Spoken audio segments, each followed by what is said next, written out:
Welcome to Pizza Quest. I'm Peter Reinhardt, and I'm here with, well, I would say two fellow Philadelphians. I'm in North Carolina, but the last time I was in Philly, I had the good fortune of meeting Jacob and Alex Cohen, who have opened a bagel business called Kismet Bagels. And of course, bagels are hot. Bagels are back. It seems like we're in one of those cyclical bagel moments. And bagels are happening everywhere big time. And you guys kind of exploded on the scene just a couple of years ago. So I'm going to let you tell a little bit of that story and how you got there. And we'll fill in the gaps as we go along.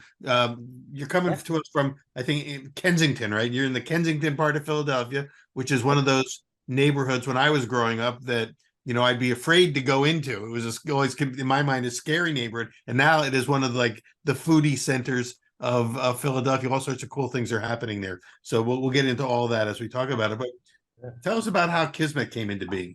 Sure. Well, March 2020, we were all quarantined, obviously, and I was a professional drummer in New York, as well as a real estate agent, and Alex was an advertising salesperson, and all of our industries were halted.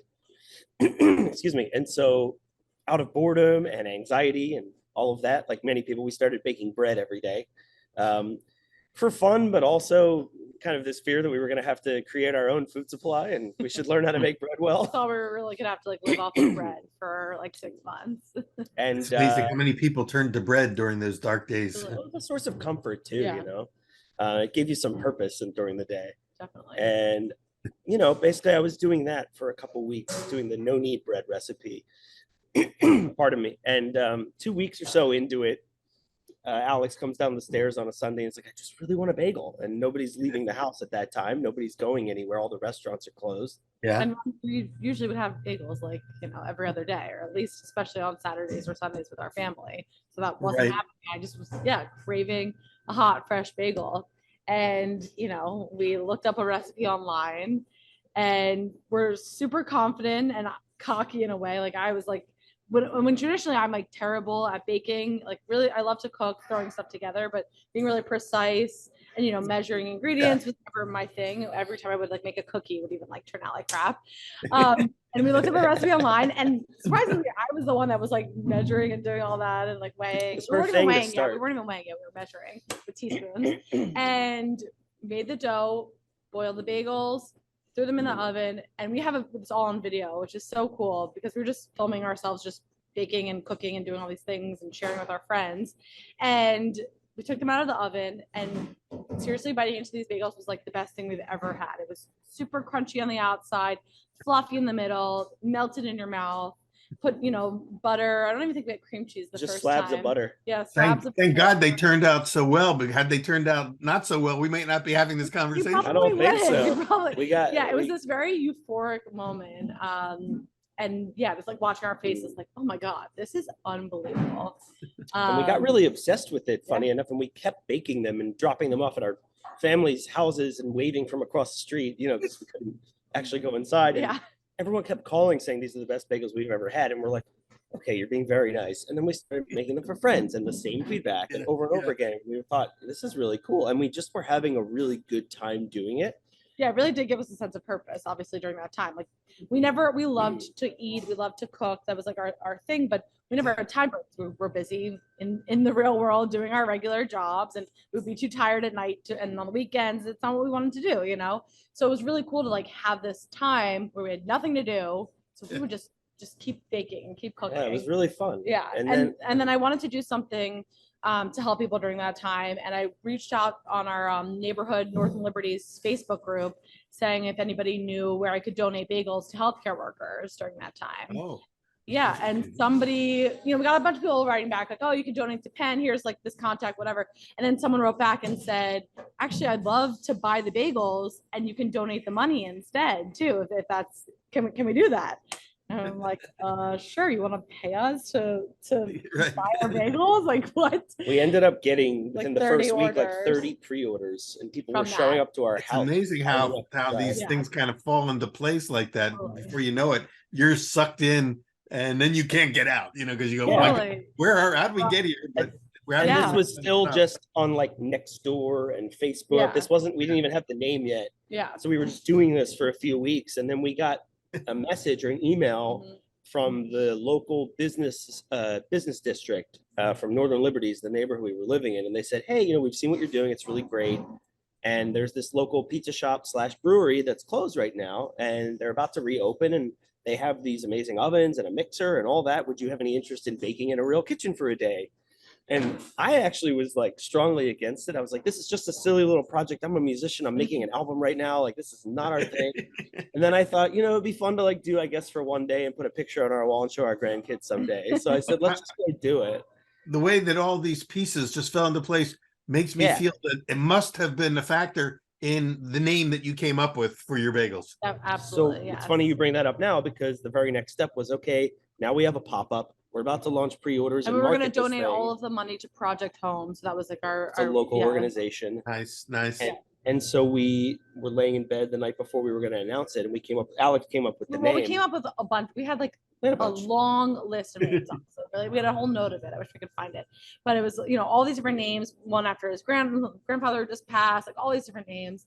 And then I swear the last name that came to me it came to me, it just popped in. It was like Kismet.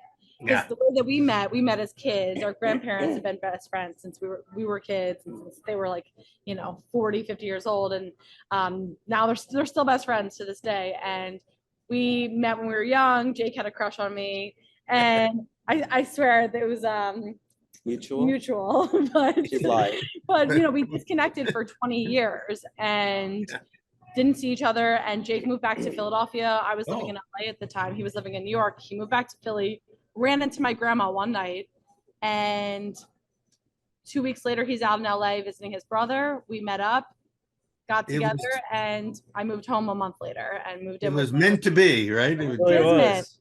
And Just from there, so you know, yes, this is us as little kids. Oh my gosh. Growing up in the main line of Philadelphia, right? Yeah, that was actually probably taken in Margate. Because you guys went to the same one of you went to the same high school I went to. Yeah, Harriton. Yep, Harriton, and one of you went to Lower Merion, which is our rival and our sister high school. I actually lived closer to Lower Merion High School than I did to Harriton, but the way the line was divided, I ended up going to Harriton. So we have, although you came a little bit after me, after I was there, we have that in common. There's a lot of things that even bring this moment into a state of kismet, because it was meant to be that my friend introduced me to you guys, and the pieces fell into place again. Yeah, truly. Yeah. So that's kind of a rapid rise, because this is just a couple of years ago. Now suddenly you've got behind you, an entire bakery operation. When did you start actually producing them for the public? Sure. So that first pop-up was a smash success. I think we had, would we say 28 dozen pre-orders? It was a huge success. Got a bunch of coverage online, and then we started. You bake those there where you are now in those ovens? We were still in our house. That's a lot of bagels in an oven. So for that pop-up, we went to this restaurant and we walked in, and they had this whole setup, and we prepped all the dough there. And it was funny because we walked in with our little measuring cups and our teaspoons and stuff, and the owner of the place was like, "What is this? Get rid of this. I'm going to teach you how to weigh things." Yeah, right. They're going, "You haven't done this before." Really, we still talk about that moment. We learned so much in just that single day of being in a real kitchen. We went from our house, we're making 7 dozen bagels. It would take us 7 hours to make, produce, and then we walked in there, and from the, we went from 7 to 28, and having no idea how to scale up, and just having to figure it out on the fly with 28 dozen pre-orders for the next day. And we're like, all right, we're all in, we got to do this. And we learned so much from that day, and from there it was such a successful event that we just kept reaching out to people from there, and different chefs, different restaurants. Everyone was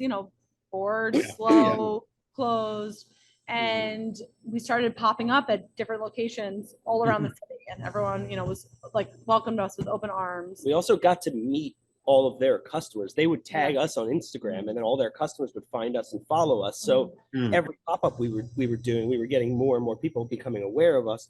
But the other thing that happened was, after our very first pop-up, we got a phone call from a company called GoPuff. They're a huge company in Philadelphia. They're like an on-demand convenience store kind of thing, and you can order to your door. and they wanted to carry our bagels, and we're like, we're just starting this out of our house. What do you mean? And we were very upfront with them, and we had a conversation back and forth for about 7 months, and they held on and waited for us to make us their exclusive Philadelphia bagel purveyor. But we realized we had something there, you know. Yeah. And then DeBruno Brothers also called, the famous, old school Philadelphia. Yeah, one of the most famous stores in the Yeah. country, not just in Philly. Yeah. And they wanted to carry us as well. So between those two accounts, we pretty quickly realized we were going to have to get our own facility, and we really had something here. So that's how we found this place. We're at Macon Studios in Kensington. It's an old factory. And in November 2020, we moved in here. We fit it all out ourselves, got all the equipment, did all the electric, all the plumbing, everything. And we've been here since November 2020. Actually, this month. It was happening so fast. Did you ever like get scared? Like, this is going so fast, it's out of control? Or did you feel like, no, this is Kismet, it's meant to be, we're just going to keep following the breadcrumbs? It was exciting, you know? I mean, also, like, it was obviously a really scary and horrible time with the vaccine wasn't out yet. Everyone was stuck inside. But for us, we had a very strange pandemic experience. We were busy the whole time. We were busier than ever. It was wild. So it was we were just having a lot of fun and just riding this thing because we knew we had something special. But we definitely, obviously, especially in the beginning, had moments of what the hell are we doing? We're in over our heads. Like building, you know, there was a moment, I forget why this happened. It was when we were building this place, I believe. It was when you said you wanted to stop doing. No, what happened was our very first weekend that we moved in here, our ovens broke. And we learned the very big lesson of, don't move into a new facility and start production without doing some test runs. We didn't do that. We just signed on all these new wholesale customers, and boom, off we went. And we were in a commissary kitchen for a little bit after our house, and we were like ready to go. We're like about to launch into like all these stores. We're still, baking a little bit for them in this commissary, but waiting for our new building, our new facility to be ready. And we jumped in. We're like, okay, and then, we're gonna bake and then send them out that night. And we get in and start baking the bagels, and the ovens are like steam's pouring out of them. The bagels are coming out raw at the bottom. It was terrible. To the parchment paper. We were up for like 36 hours. Yeah. Well, I can tell you, that nightmare scenario is probably something that has been experienced by almost everybody who started a small bakery over the last 30 or 40 years. Same thing. It's a very similar story on a smaller scale. Happened to me when the day before we opened our restaurant, cafe, bakery in California. Found out that the oven wasn't working. I mean, it's almost just like it's par for the course. Like this, everybody I've talked to that's done this, no matter large, small, they all run into this. And the learning curve it kind of accelerates your learning curve to have to learn that way. Absolutely. And then the other thing that sounds like from what you're describing too is, I mean, this was happening really fast. Social media didn't exist back in the days when the sort of artisan movement started, but so things took a little longer to generate, but yours was sort of accelerated by social networking and Instagram and all that other stuff. Suddenly you were like everyone probably assumed that you were much bigger and more established than you actually were. It was really interesting, Peter. Like, number one, the social aspect. Number two, we got graciously invited into these very established grocery stores so fast when we didn't even have this place yet. And it gave the community like this feeling of like, oh, they're a big established brand. And in reality, we were very new, but it also like gave us all this exposure to people that we wouldn't have met. We stopped doing wholesale this past May of this year. It no longer made sense for us as a business, but in the beginning, at one point we were in 52 stores, which for a new company, that's so massive because we had such a hold on the you're meeting all of these customers. They're all finding out about us, and then they're coming to our farmers market stands, and then they're coming to our pop-ups and all that. And it just was all feeding into each other. It was really like magical. There was no effort put into that. It used to be so hard. You'd fight for every account and you had to go out and make sales calls and everything else. But to have it fall into your lap like that is both astounding and scary at the same time. It was, there were multiple stages where we had to scale again and again and again and learn new things, but it was such a fun and exciting ride just trying to keep up with all of it. It's like, how can you say no to this? It's just a rocket taking off, Definitely. Well, it's kind of cool the way it unfolded for you because, and like I said, a lot of bakers that I know in the artisan baking movement started out not knowing anything about really baking. They knew they had an intuition for it. They had some self-taught skills, but they didn't know the science or anything else. And they probably wouldn't have gotten into it at all if they had known how much work it was going to take to get into it. But fortunately, they just did it because it felt Yeah. right, You just and they do learned it. along the way. Yeah. So I think I'm that's getting what stops people a lot is like the thought and the thinking of the future and all the work that it would take. Like if you just, I mean, Jake says all the time, like the Nike quote is so simple, but it's so true. It's like, just do it. If you just Yeah. jump in, yeah.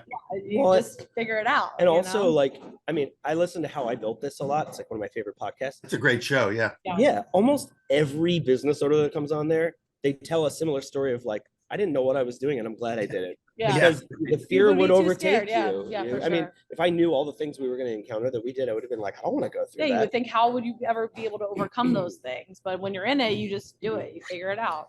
And And- you know, we both always wanted to own our own business.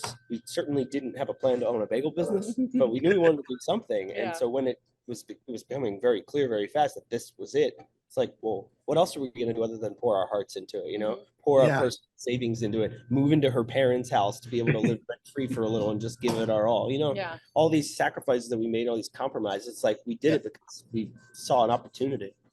I want to backtrack for something you said earlier too. You mentioned that you live in Northern Liberties. For people who are not from Philadelphia, we know that the word liberties in Philadelphia are very synonymous. But Kensington and Northern Liberties, they're all kind of connected. Tell us, where in Philadelphia are you, and what's happened? That area is just exploding with creativity. Yeah, I mean, this is North Philly. So it all kind of started in Northern Liberties in the early 2000s. A lot of real estate developers started coming there. It was a straight residential neighborhood along with a bunch of warehouses, industrial. Isn't that the section of town that's right on the Delaware River? Yes. And Yes. kind of, well, like you say, North Philly, north of the downtown area, but Yes. mostly it was an industrial area. So it wasn't like a gourmet It's restaurant. like industrial plus like the Yeah. workers. They had like lots of very small houses. And it Yeah. was funny how you said like you would never even think like of coming to Kensington. Like Northern Liberties was like that Scary too as for my well. parents. My grandfather had a scrap metal business here and a big warehouse, and like it was like not safe for the kids Yeah. to come and the Yeah. families to come around here. So Oh. it was pretty wild for them to hear that we then would move and buy a house in Northern Liberties. And- Yeah, I mean, I remember one time I met a girl and asked her out, and it turns out she lived in Kensington. I told my mom, I asked for the car to go pick her. And where are you going? I'm going to Kensington to pick her. What? Wait, what? Yeah. And this was like, now we're talking about 50 years ago, but Sure. still. Yeah, and Kensington's still, there's still changing. It's still changing. It's pretty rough in some of the areas. The area that we're in is more industrial. We're in like an old warehouse. They actually made Richmond's or Richardson's after Richardson's. dinner mints. Yeah, the little mints you would see like Italian restaurants or That was there. That originated there. yeah. Yeah, I mean, Really truthfully, cool. the area we're in, it's called Harrogate. It's much higher north of Kensington than like the Kensington that most people know. There is Uh-huh. a small section of Kensington that has become hip, and there's some new places and restaurants and whatnot. But there's a large part of it that's still, very troubled and has a lot of drugs and poverty Yeah. and all that kind of stuff. But we're a couple blocks from that. But this building and the sister building a block away has this amazing flourishing community of artists, woodworkers. There's commissary Producers, kitchens. yeah. There's coffee roasters. It's very cool. Like these old factories that have been repurposed into Yeah. multi-unit. Really Yeah, neat. yeah, And we that's got cool. very lucky. We moved in here in 2020 when they couldn't really buy a tenant. So we got a very cool space and a very nice deal, and we're still here. Awesome. For context, now I think what a lot of people, anyone who does know about Kensington and Northern Liberties knows that that's also where Pizzeria Badia is located, right? Which is Oh, he's in Fishtown. Yeah. Fishtown, yes. Fishtown. Well, Yeah, yeah. so Fishtown Well, kind of Fishtown, they're all Northern kind of Liberties, connected. Kensington, they're all next to It's each sort of other. like if you're, excuse me, if you're in Williamsburg and then there's Greenpoint and then there's Bushwick, like they're all close enough to each other, but they're slightly different neighborhoods. Yeah. And generally you just say Northern Philadelphia, North Philly. Yeah. But It's like which saying is even- Brooklyn. Like there's so many Yeah, neighborhoods. right. Yeah. It's like Brooklyn. But there's some great places, restaurants that have been winning James Beard Awards. Yeah. Yep. Kalia. Located- Kalia just did Chef Knock over at the Thai restaurant. Kalia, she just won a James Beard. I know it's on my wish list now. The next time I come, I gotta eat We there. collaborated with her 3 times. She's a force. She's amazing. Yeah. I can't wait. So you're in the right place at the right time. And Definitely. now it's only 3 years in and things are happening big time. You're now in this was part of a brewery. Is there still a brewery going on there in the building? brewery? No, Oh no, so that was at the first place that we baked at. Oh, that's, so that this was just a building is pop-up. not a, Yeah, That was yeah. a pop-up. okay. Yeah, So, yeah. Okay, so no, this but isn't we, very simple. oh, go ahead, please. So you took over the space, but where there was already baking equipment in there? Was there a No, bake? No, we so fit this did whole the place whole out. place out. Yeah, Yeah. we did this. Oh. ourselves. Yeah. Wow. Okay. So then take us to back then you were doing a few dozen, pop-ups, and now how many bagels are you producing a day? And So later on back we'll in take a April tour. of this year was our height. We were at like 24,000 bagels a week. But Wow. what happened is we decided to cut our wholesale program and really just focus on our shops, grow our shops, do more of those. We do farmers markets, and we also just launched on Goldbelly last week for national shipping. So we really Yeah. took Now it we back have, yeah, to as you mentioned, three now, almost four. We're We're opening opening our a fourth. fourth shop. So April last year, we opened up our first shop in Fishtown, right on Gerard Ave, Gerard and Frankfurt, the main corridor in Fishtown. And from there, now it's been almost a year and a half, and now we have 3 locations. Yeah, opening our fourth. we're opening So the public, in instead of the Rittenhouse public Square. going to De Bruno's and other groceries, they come directly to Kismet Yeah. cafes or bakery. Right. Yep. Yeah, so we exactly. opened in Rittenhouse Square as well as a stand at Reading Wow. Terminal Market. And now, probably 6 to 8 weeks from now, we're opening in Lower Merion, actually, in Narberth, Penn Okay. Valley, No, that's Oh, where I wow. grew up, in Penn Valley. Montgomery Avenue. Yeah, Where? Montgomery Avenue. it's Montgomery the Avenue? Pinza building. It was It was a a sushi Japanese restaurant. That was like a 15-minute walk from where my house was. Right across So- from Albrecht's, the old Albrecht's. Oh my gosh, yeah. Yeah. I used to play tennis right around the corner from there. Yeah, yeah, At That's, Krinsky. that's incredible. I can't wait to go back home and visit. And yeah. when will that open? 6 to 8 weeks. It's called Kismet Bagels Luncheonette. So it's a bagel shop, but also we're doing milkshakes. We're doing fresh cream-filled brioche donuts. We're also Patty melts. patty melts, grilled cheese, tuna Oh my melts, gosh. egg creams. I can't wait. And of course, now I've got to get on the phone and call my brother and all my friends who still Yes. live there and let them know to be on the lookout. Yeah. But when I get back to town, I'll let you know and we'll come over Yeah, there. please. So this is exciting. You're expanding now beyond just the bagels. Now are spawning other things. So are you Yeah. creating your own milkshake recipes and Yeah. Yeah. sandwich? And so you're in the restaurant business. You're going like full tilt into Right, it's food like quick service. service. We're like more so, dabbling as yeah. counter. Yeah. And truthfully, Peter, I mean, never say never anything, but like we really think that ultimately the future is more of the bagel shops. This is sort of like a unique, special place. It's a homecoming for us. It's our neighborhood. We live in Bryn Mawr now, and so this just seemed like a perfect place to do something a little more than just a bagel shop. It's triple the size of our other shops, but I think ultimately future locations will be either just what the bagel shops have been already or like a hybrid. Yeah. I don't see us like going further and further into like We definitely restaurant don't want to world. be like full like Yeah. service. Yeah. But Who knows? you've done what is probably the hardest part of the whole thing, which is you've created a brand. Yeah. Brand that has value that could take you in a lot of different directions. Yeah, So- for sure. And being creative people in your own right, you've already, I can see you're testing the waters here. You're gonna do the cafe and luncheonette, but any other things that you're thinking about for the future in terms of, how else you can express your creativity through this lens called Kismet? We've talked a lot of different things that we want to do. I don't know. I think There's ultimately lots of different goals. there's lots of different goals. I think truthfully, Peter, what we'd really love to do after this place is we'd love to take a quick pause from growth to celebrate having 4 shops in less than 2 years. People don't believe And- us when we say that we want to I take a know. break for a second. But we really I would love to get back to Because you like- haven't slowed down. Yeah. No. Yes. We would love to get back to The more creative side, specials, yeah.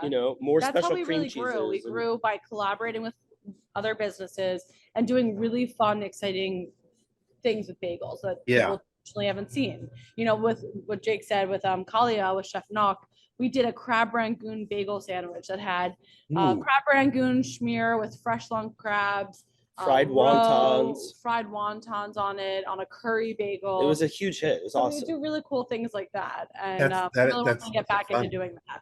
Yeah, that sounds like So a as we lot of fun. grow, it's been hard to focus on that as we focus on just getting the things that we do done well and consistent. So yeah, that's something we would really like to focus Yeah, on. like sometimes one of the challenges of a growing business is controlling the growth so that you Yeah. don't get so overextended and overexpanded that then you'd have to contract later on. Yes. Yeah. Definitely. But I think, See you know, what this interview today, by the way, we're just preparing you for when you guys go on How I Built This, right? You're Yes, getting right? that would be, That is that's the my goal. dream. That's my dream. I would love that. It's definitely No, the goal. I think we really just want to do what we do really well. You know, Yeah. like we said, we didn't have a plan to get into this business. We've rode the wave for 3.5 years.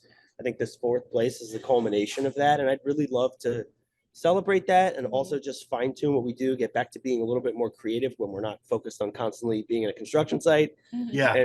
And then from there, I'd love to open more bagel shops. You know, whether that's just in Pennsylvania, New Jersey, or if it's nationwide, we're really not sure yet. Yeah. But you know, we definitely have higher aspirations for the brand. I think also Alex and I have personal aspirations, being more representative of the brand, like beyond just running the business, but you know, doing other things, whether it's TV or some sort of other collaborations. We're not really sure, but we're definitely interested in that. We do a lot of bagel classes in our kitchen here. People come in and sell. Really? We've done about, I don't know, 15 of them now. Oh, way more. More? Oh, really? We've probably done wow. like 30 or 40 classes. Yeah. What? Yeah.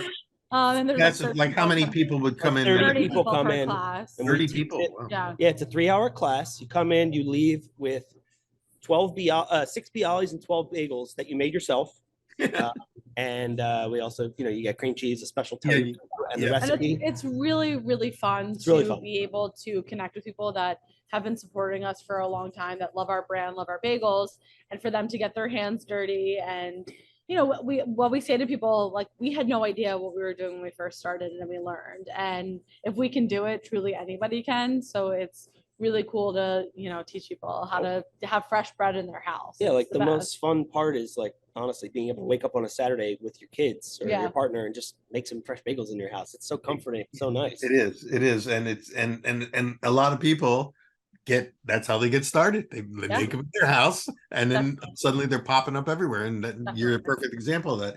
So let's drill down a little deeper into into the bagel phenomenon itself, because you know, first of all, the first question has got to be, you know, what is it about bagels that makes them so beloved and special to people? Because they're hot. Even when for a while there was an overabundance of bagel chains out there, and it kind of plateaued.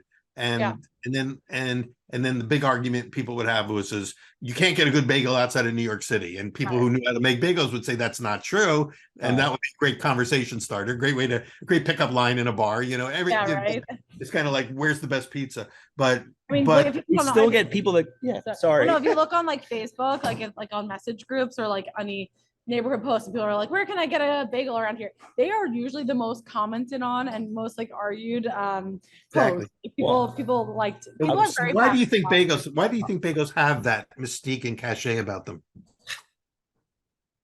I don't want you to overthink it, because I don't want it to get in the way of what's happening. Great question. There's so many traditionalists out there. It's wild. There's so many people that go, well, you can only get one in New York. Yeah. And the only place that's authentic because of the water and all this. And I think that people are very nostalgic about bagels in a way that they're not about just like bread. Yeah. And it starts arguments, and people get very emotional because they want to hang on to that nostalgia and that feeling of where they were when they were eating bagels as a young person. And I think it really gets in the way of just like appreciating whatever is in front of you. It's like, well, this isn't what I grew up with. You know, I don't know if that's directly answering your question, but I think for me, our experience, part of it, I think it taps into part of it. The nostalgia is definitely a big part of it. I mean, I can't tell you, Peter, how many times at farmers markets or events, someone has come up to our stand and said, well, these aren't real bagels. They're not from New York. I won't try them. Yeah, and right. More often than not, I've been like, we haven't had one like these. And I say that because we do certain things differently. We're not a New York bagel. I say we're a Kismet bagel. And I know that's cute and cheeky, but it's also like, it's the truth. It's not a New York bagel. And then whenever someone tries it, normally they go, wow, this is great. Like, and it's not a New York bagel, but it's still great. It's just different. And I think, I just want to say, I think it's so interesting how like everything evolves: art, food, music, politics, everything. And yet for some reason, there's certain things like a bagel where there are a lot of people out there that don't want to accept that it could change and morph and evolve. Like, that's fun. That's interesting. So well, what is it? Okay, what does differentiate the Kismet bagel from a quote New York style bagel? And of course, we have to address the question, you know, is the water really a big factor? You know, because I think that's one of the big myths out there, is that without New York City water, you can't make a great bagel, which I always say is BS. But All but I it's hard can- to convince somebody from New York that. I mean, obviously, you're going to know more things than we do because you've been doing this for so long. But even for me and Alex, we listened to a podcast a year or two ago with food scientists. I forget what podcast it was. And they did an experiment. They were in Seattle, I believe. They made one batch of bagels with Seattle water, and they made one batch of bagels with New York water that they had shipped in. They made It's probably the modernist. Was it the modernist cuisine people doing? Yeah, it might have been. Yeah. And they did the exact same recipe for both, and then they brought in people and did a blind taste test, and nobody knew the damn difference. So Yeah. there you go. In terms of what makes a Kismet bagel different from a New York bagel, number one, when we very first started, as you can remember, I'm sure, you couldn't find flour or yeast anywhere. It was impossible. And so I happened to Google local Pennsylvania flour because I was freaking out. I figured we needed flour in the house. And I found this mill called Castle Valley Mill in Doylestown, PA. And it said in big letters, like flashing like an ad at the top of their homepage, free shipping. They were just trying to get rid of their flour as the pandemic. Wow. And so I ordered 40 pounds of flour, which seemed insane at the time. And they only had 20 pounds of bread flour left. And so I thought, what else looks cool? And they had hard whole wheat flour. I bought it, and it was very cool. And I thought it added this like nutty, earthy component to the bagels. And so to this day, if you rip open a Kismet bagel or Bialy, there's brown specks in it. We put whole wheat in every single bagel in Bialy. So that's number one, which makes us different. Number two, we're very keen on long ferments. So typically the shortest ferment we do, or shortest proof, if you will, is 48 hours, sometimes as long as 120 hours. The bubblier the crust, the better for us. It's the opposite of a New York bagel, which is just super smooth and shiny, as you know. And the other pretty hard and chewy. We also we don't use high gluten flour. It's just not a thing that we like. Which is definitely that breaks the mold because most bagel shops use the highest protein flour they can get. So what do you use? The bread flour? Use a mixture of a low protein bread flour and the hard whole wheat. And the reason we continued to use the hard whole wheat, not just because of the taste, is because also it added a bit more protein. What percentage of the mix is the whole wheat as opposed to 11-12%? Just enough to give it that earthy. Nothing overwhelming, and then it would just be too complicated. We also smother our bagels in seeds, even the whole. Well, that's what I remember when I had your bagel for the first time was because I love seeds. I love everything bagels, but I love anything. It could be just poppy, it could be just sesame, but I like lots of them. I don't want this little tease, a lender's bagel with 6 poppies. And I think that's traditionally what you were seeing for so long. Now people are catching on to you see a lot of people all over the country that are like covering the entire bagel. But for a while it'd be like an everything bagel that has like three knots in it. So I think that's something that really differentiates us from like the traditional bagel. And I think what really, just to kind of jump into briefly about what's making this such a phenomenon right now and like what's happening in the bagel world, my personal opinion is there are a lot of people our age, slightly younger, that for so long all you could find were these just very generic bagels. Everyone was doing the same thing. It was all chains. And I think everybody kind of woke up and said, well, we can do so much more with this. Why can't we treat a bagel the way we treat sourdough bread? Why can't you make an artisanal product? And I'm just so happy that other people are doing that. I think it deserves the time and attention that all the other bread products get. It's kind of like it's following that same arc of going from generic to artisan to artisanal to being a craft, not just a product. Definitely. Absolutely. So, and how big are your bagels? There's nothing like biting into a fresh bagel. Exactly. I love bread. I love sourdough bread, but I don't know, the fluffiness of the bagel and the crunchiness, it's the best. But think about it. Even for us, it's very nostalgic. We're Jewish. Every single Sunday as a kid.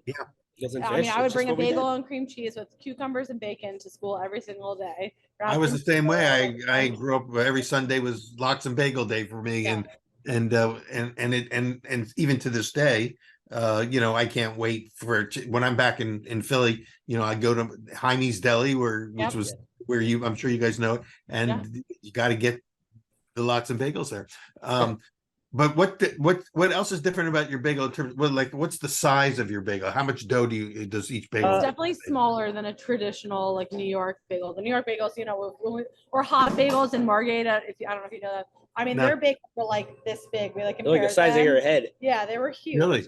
Oh yeah. Ours, it's more manageable. Also, like a big thing that people would say when they would have our bagels was like you could have two of them and not feel guilty about it. Oh, yeah, right. Which I really like because you have one, you don't feel like crazily overstuffed if you have one. Whereas like a New York bagel, like you are full after one, it's you feel like sick sometimes of how big it is. Do you weigh out the dough? Yes. Yeah, Yeah. definitely. We really fine tuned the process, but we settled What's on a ours weight now? a long Yeah. time ago. About 130 grams, give or take. 130 grams, I which think- what was- people are That's a thinking little ounces. over 4 ounces. Is that right? Let me see. No, probably more than that. Let's see. Probably about 5. 130. I'm going to do it right here. Calculate 130 Yeah, divided right? by You guys can't do that in your 28.35. head? It's 4.5 ounces. I can't do it in my head. It's Here's four a and a, gift it's for about bagel. 4.5 ounces. Here's a Oh, gift there's for- one of your bagels loaded out. So for those who are only listening and aren't watching the video version of this conversation, I'll describe it for you a little bit. This is an everything bagel, Yes. Yes. and it's really everything. It's loaded with top and bottom. It's been rolled in, and I can see sesame seeds, and I can see it looks like flax seeds, maybe poppy No, seeds. so we make our own blend. It's black and white sesame seeds, blue Black and white. poppy, minced onion, minced garlic, and pretzel salt. And salt and pickle salt. Well, that's awesome. And and you're not going to be teased by the topping. It's going to be in your face. Yeah, You get a bagel from us that's supposed to have seeds and it doesn't. We got a problem. You got to come to us. Yeah. something's happened. Yeah. Well, that's pretty cool. So we got your the size of the bagel. Now the other aspect, of course, of the bagel operation there are the schmears. Yeah. So you've created some of your own original schmears. Yep. Yeah, so we started with just plain scallion and veggie. Alex came up with the scallion and the veggie recipes, just loaded with stuff, really rich in color. The veggie Mixed into cream cheese or something Yeah. else. Yeah. mixed into cream cheese. The veggie has 3 different types of bell peppers, carrots, cucumber, and scallion. But then from there, just like we were doing with bagel seasonings and experimenting, with all the pop-ups we were doing, we were coming up with collaborative cream cheeses, some of which stuck and became staple flavors for us. Yeah. We collaborated with a local cafe called Cafe Lift in July of 2020, and they had this red pepper relish based hot sauce that they used, and we loved it. And so we mixed it into a cream cheese and thought it was so great. It had this beautiful orange color. And Alex was like, I think something's missing. And she came up with the idea to make these Parmesan everything seasoning crisps and then crumble them into the cream cheese. And so we have this cream cheese called the Spicy Everything, which we've had forever now. And it's a huge, huge hit. We have it all the time, everywhere you go. And then I was really into the golden milk drink in LA a few years ago. And so I made this golden milk cream Turmeric Yeah. and turmeric, yeah. lemon zest, candied ginger, and honey. ooh, nice. Amazing. Beautiful bright yellow and just a nice zesty. Kind of bright- like a cup of chai in a schmear. Yeah. Exactly. And we've done all kinds of A stuff. pickle schmear We have a with pickle fresh chopped schmear. pickles. And that's Done cool. a coffee cream cheese. Yeah. So you're having fun with that part of it as Yeah. well. That's- It's that's like having part of fun it. with food is part of your MO. Yep. Yeah, I mean, look, we're not chefs. At least we weren't. I'd like to say we are now. But one of the things we said at the beginning was, why can't we treat bagels and cream cheese like chefs? And Yes. so that's always the mentality, like, who made a rule that you can't do whatever you want with these things? Like Well, I still want to make a strawberry rhubarb bagel. Everybody loves a blueberry bagel. I've never seen a strawberry rhubarb bagel. I think that would be amazing. You- You know? I'm surprised that there isn't one. Yeah, actually. So you've got to come out. Now that you've thought of it, you've got to make Yeah, it we happen. gotta do it. Yeah. But because Well, it's somebody else long does. list of things. Yeah.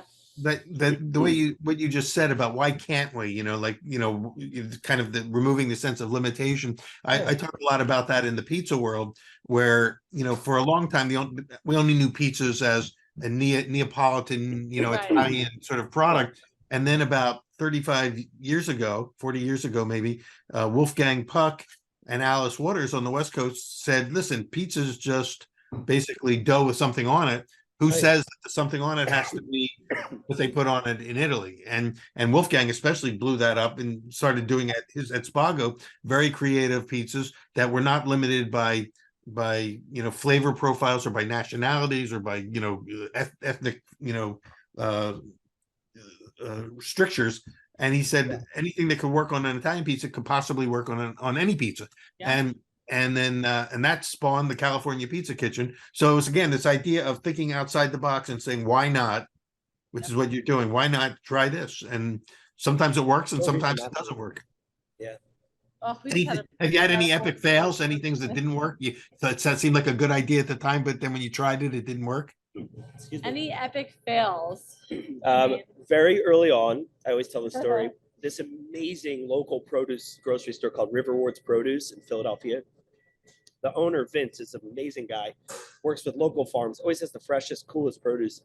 He offered us a case of cherries. Ah, They were very cool, different kind of cherry. And at the time, we were doing pre-order only out of our house.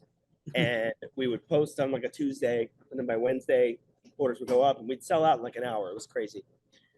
For whatever reason, I took a picture of the cherries, and I made up the idea we were going to do a cherry almond schmear, and we sold it for pre-orders. We had never tried it. We never tasted it. Last time I ever did that. And we got to the day of producing it, and I just looked at Alex and said, "This is god awful. I can't put enough honey in here to make it taste half decent." really?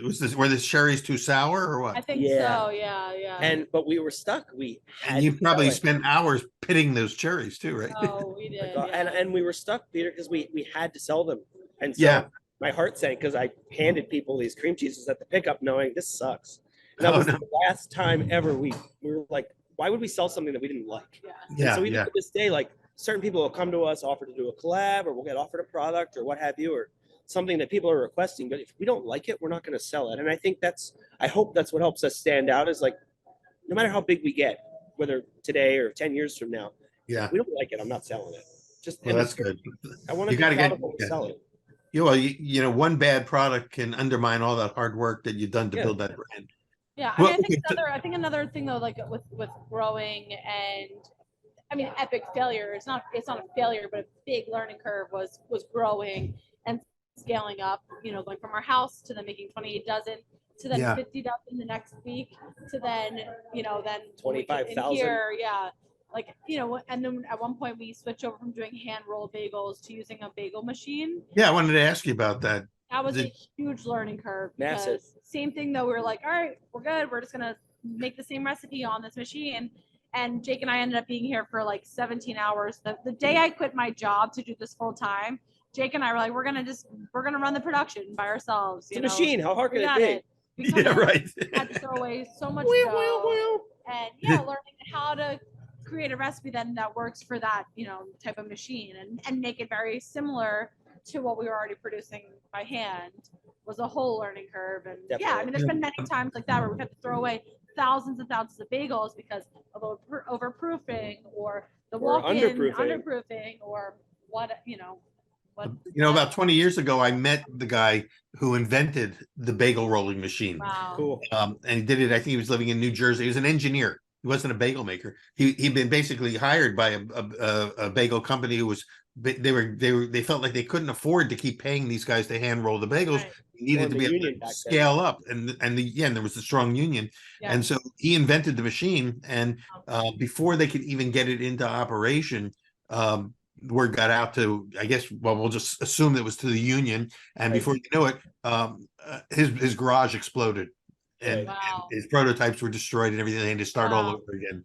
Yeah. Wow. So there's a lot of there's probably a great, Netflix film waiting to happen Yeah, about I'm Sure. the sure. bagel machine. The bagel But roll. have you guys noticed any difference, not just in your muscles and your hands, but in the quality of the bagel from switching to a hand roll to a It's machine roll? interesting that you asked that. So at the very, very beginning, because we didn't know what we were doing with this machine, the quality suffered Yeah, we but- definitely were not as proud to have been sending out the bagels that we did then. for like 3 months. But Yeah. I have to say, as of today, I feel that they're better. And I you can't just take my word for it. We've had so many customers come to us that have been with us since the very beginning, and they say that they're better than they've ever been. And that makes us feel so good because you're so close to it. Sometimes Yeah. you're biased, but we've put in a painful amount of work into making sure that they're the best that they can be, and we're constantly reassessing because we just never want to lose sight of commitment to quality. Yeah. And so Well, I feel like as of today, they're the best they've ever been.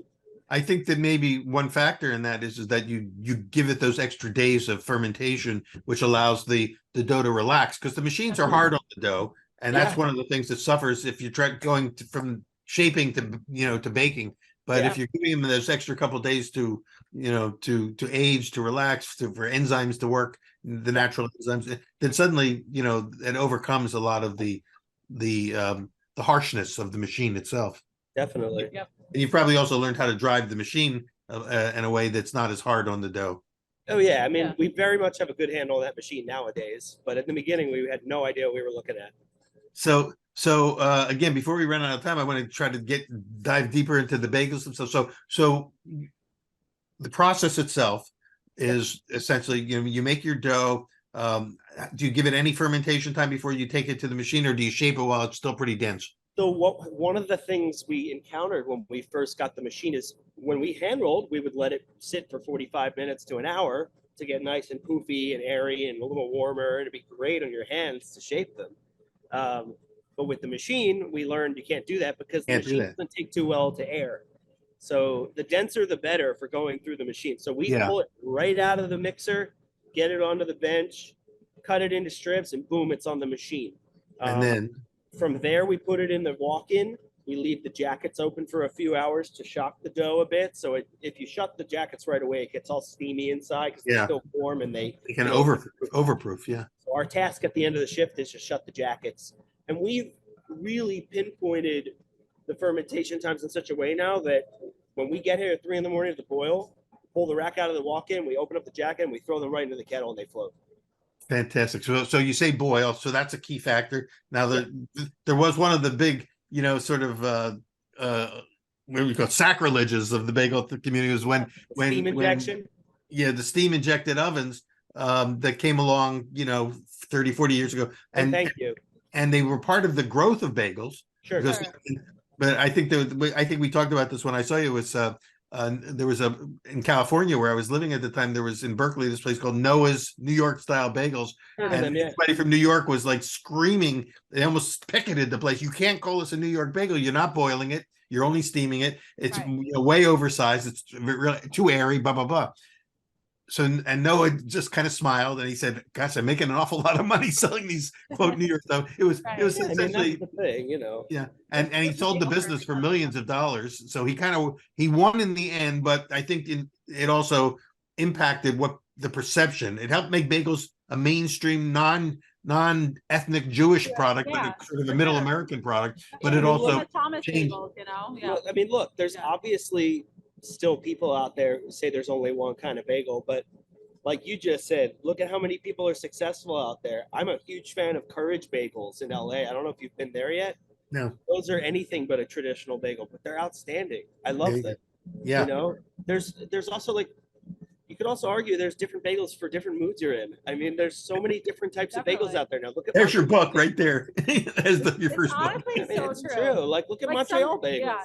Like we don't have a bagel shop, our own bagel shop next to our house. So I go to this local bagel shop near us. It's more of a traditional New York bagel sometimes, and it's sometimes what I want, But then we just figure out, there's different. I like that. There's different bagels for different moods that you're in. Sometimes you want that. That's a really cool bagel. thing. Sometimes you want that more artisan bagel like ours. So, yeah. I like that. Well, but you're doing the traditional boil. How long do they boil before they come out and go into the seeds and all? So if everything is going to plan with the dough, 1 minute of a boil. 1 minute, okay. And if they're not floating right away, we do 2 minutes. But typically they float right at the beginning, so you gelatinize the surface of the bagel in the boiling water. Do you put anything in the water? Is it in Montreal they put honey and other stuff? We elected not to. We are super proud of the flavor we've got in our dough, and I just never wanted to alter that. Okay. So it just used Philly water. You didn't need to fix it because it wasn't broken. It was working for you. Yeah. And you use Philly water, did you say? Philly water. And then Philly water, yeah. We toss them into these big bins of seeds. We shake them. Yeah. Put them on our tray. So we use convection ovens. A lot of people use deck ovens, but we use convection, and we get the ovens as hot as humanly possible. Take about 12, 13 minutes to bake, and boom, they're done. That's it. Well, those convection ovens. You're talking about the rotating ovens. No, we just have the Blodgett. Oh, just regular convection. We would love a rotating oven one day. Well, that'll be another step, because they were an innovation to the bagels, is having these rotation, which are convection, and you can roll the whole rack in and bake, so the handwork is way less. Yeah. Totally. We definitely need those. but that was, but the thing that they could do was also inject steam, which is what Right. led to the steam bagel as opposed to the boiled Right. bagel. But you can use it for well, you don't have to worry about that yet. But when you get to that point, you can also add steam if you feel like you want more shine on your bagel. Yeah, I would feel so weird not boiling them. That would just feel so wrong. No, I'm thinking Well, boil we're and always steam. No, I know. I Yeah. just can't imagine going out there and be like, I made a bagel and they're not boiled. It's just, Well, yeah. Yeah. not Yeah, right. well, you're walking into the DMZ when you start to innovate, in that Yeah. direction. But Yeah. it's really, great to hear how you've grown the company, how quickly it's grown, and now you're kind of dealing with the next phase of entrepreneurship is controlling the growth, managing the growth, and seeing how to leverage the brand that you have in so many ways. So so pretty Really exciting. easy to connect with you. I mean, Jake would Yeah. always read a lot of your blogs online and would reference a lot of your Oh, good. work during the time that we were growing. So yeah, it's when we were pretty- brand new, I pretty was looking you up a wild, lot. yeah. So it's very Oh, cool. Yeah, Well, to know you. I hope there was some helpful stuff in there.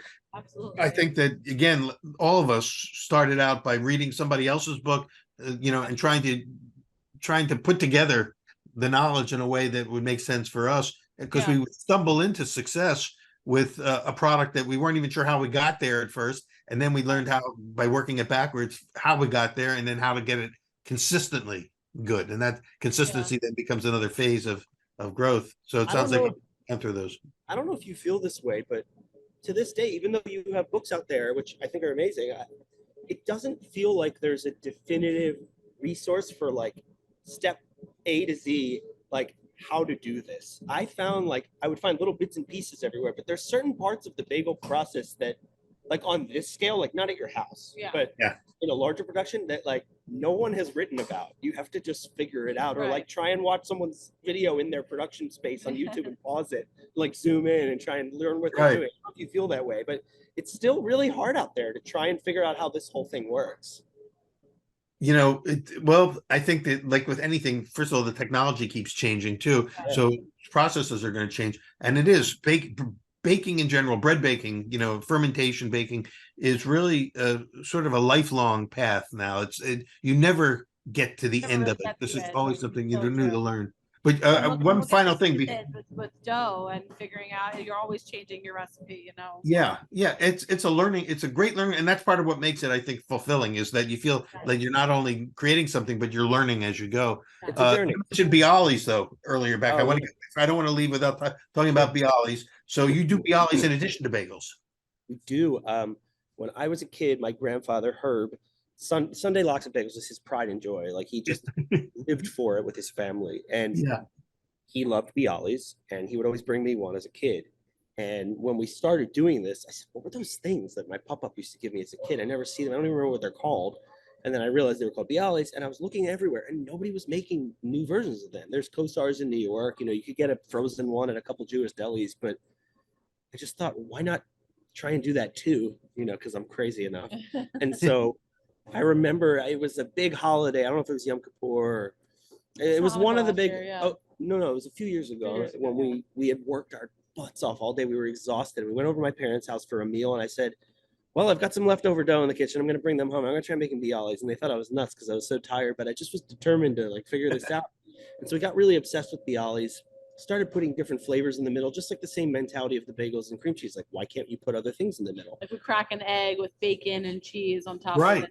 And we made the actual bialy, the vessel, so the you can actually sandwich. put stuff in it, whereas it was just traditionally, onions, poppy seed, and sea salt. Like instead of slicing it was just like that is the meal. You don't need to slice it's like it. a little bread bowl, basically. And so we started popping up with a bunch of really cool chefs in Philly doing very interesting bialys, and then Reading Terminal Market called us again, things falling into your lap, and Reading Terminal Market brought us in for a meeting and said, "We really want you to open something here and bake on site." And I said, "Well, we have a huge bakery for bagels. I don't really want to open another bagel bakery." And the room kind of got quiet. And I just went out of nowhere. I said, "What about Bialys?"